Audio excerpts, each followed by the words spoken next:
guys, I'm going to run you through a little speed sculpt of a finger I did, just to help you with, the sculpting, the brushes, the workflow.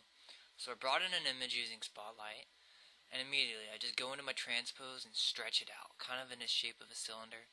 I just used move, and then you can draw out your transpose line and just stretch it. So I go to my move tool. I use my move tool a lot, and I go to a low Dynamesh. And so I start to place my shapes strictly with just the move brush.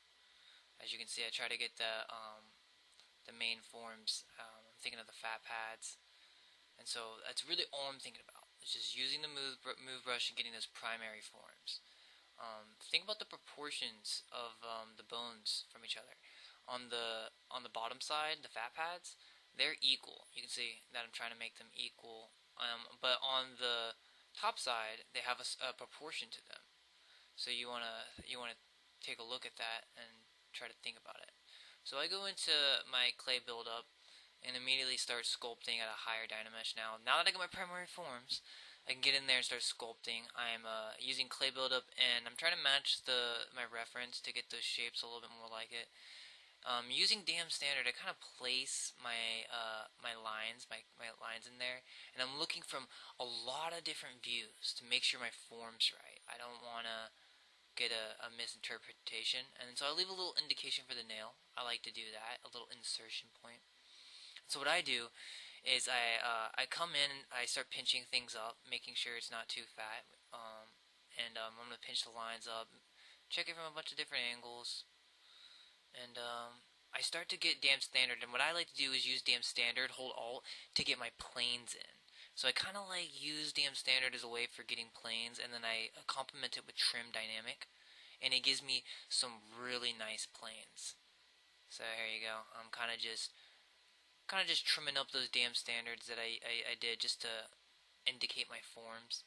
And so I'm cleaning up this part of the forepart of my finger. And so there's two ways you can do this. You can use extract. You can press extract and extract a different subtool, and that can be your nail. Alright. But another way you could have done it is insert sphere. But I didn't do it that way. So I'm trying to create the curve of the nail. Go ahead and kind of, move it around. As you can tell, I'm not even using that many brushes. I'm just moving everything around. And so I'm pressing Alt to go between meshes. You can Alt and click on it. And so there again, I did the damn standard thing to kind of get my planes in. That really helps. I really think you should do that. Always kind of indicate the planes you're going for. So I do that with damn standard. And now I'm going to go in and asymmetrically add details. You don't want perfectly symmetrical, and these lines are killing me, so I'm trying to add some difference in the line weight here. So I go in, soften the ends, pinch the ends, just give it some variety. And as you can see, I kind of went back and added some different lines, because it's just not going to be that perfect, so you want to kind of clean it up. And so now I'm trying to go in here and carve in with damn standard the folds on the knuckles, the little skin knuckles. And so I'm cleaning this up. Around the nail, I used inflate.